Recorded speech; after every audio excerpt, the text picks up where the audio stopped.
पाप के 3 द्वार कौन कौन से हैं, जिनका उल्लेख गीता में किया गया है?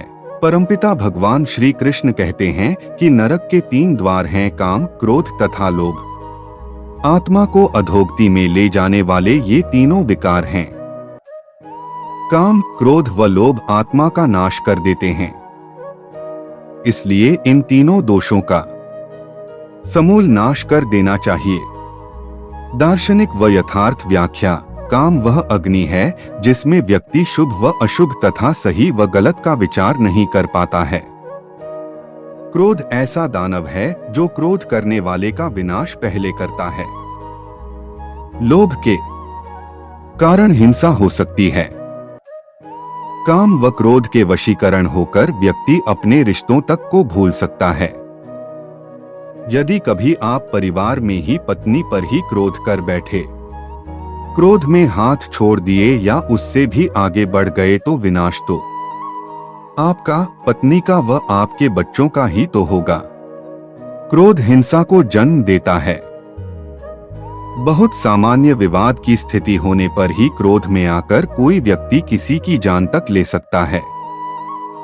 लोभ तो ऐसी बुरी वृत्ति है जिसके चंगुल में एक बार यदि फंस गए फिर उससे बाहर निकलना बहुत मुश्किल हो सकता है। परिवार में ही किसी की संपत्ति का लोभ, व्यवसाय में ही लोभ के चक्कर में कुछ गलत कार्य व यहाँ तक कि मित्रों से ही लोभ के कारण विवाद इत्यादि कर्म ऐसे हैं जिससे सिर्फ व सिर्फ कष्ट व दुख मिलना है। इसीलिए भगवान कृष्ण ने काम, क्रोध व लोभ को नरक का द्वार इसलिए भगवान ने यहाँ स्पष्ट कर दिया है कि यदि तीनों दोषों में कोई भी दोष आपके अंदर विद्यमान है तो नरक का प्रवेश द्वार आपके स्वागत में खड़ा है तथा आत्मा के अधोगति यानी अवंती की बात कही है। आत्मा अपने कर्म व तप से उन्नति की ओर बढ़ती है व परम उन्नति प्राप्त करने में कई जन्म लग जाते हैं, लेकिन दिशा तो सही है। यदि हम इन तीनों का समूल नाश करके भगवान की भक्ति करते हैं तो ईश्वर हमको अपनी अविनाशी भक्ति प्रदान करते हैं।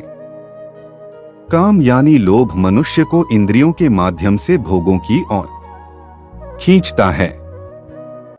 जब मनुष्य कामनाओं और आकांक्षाओं के बल पर वश में आता है तो वह अधर्मी कार्यों की ओर प्रवृत्त हो जाता है। काम उसे भोगों के आदान प्रदान में बंधन में डालता है और उसकी सांसारिक आवश्यकताओं की प्रतिस्पर्धा में उसे चिंताओं और दुखों से भर देता है। क्रोध मनुष्य के मन में उठने वाली बाधाओं और नाराजगी की भावना है। जब मनुष्य क्रोध में अपने वश में आता है तो उसका विवेक दुर्बल हो जाता है और वह गलत कार्यों की ओर प्रवृत्त होता है।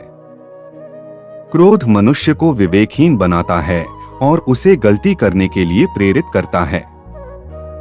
लोभ मनुष्य की लालसाओं और स्वार्थ की भावना है।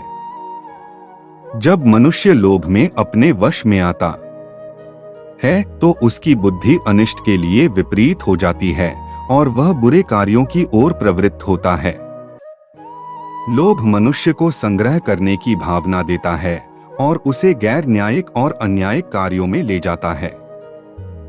ये तीनों गुण मानवीय अवगुण हैं और गीता में इनके द्वारा व्यक्ति को उनके अनुभवों से दूर रहने का सम्मानित मार्ग बताया गया है। इन गुणों को नियंत्रित करके मनुष्य आत्मसंयम और समत्व की स्थिति में स्थिर होता है और अपने आप को आध्यात्मिक विकास की ओर ले जाता है। इन 3 गुणों को नरकीय द्वारों के रूप में वर्णित करने से भगवद गीता हमें यह संदेश देती है कि हमें इन गुणों का त्याग करके आत्मविश्वास, संतोष और आध्यात्मिक उन्नति के मार्ग पर चलना चाहिए। इससे हम अधिक सुखी, समर्थ और आत्मसंतुष्ट हो सकते हैं। जवाब अच्छा लगे तो कमेंट जरूर करें। धन्यवाद।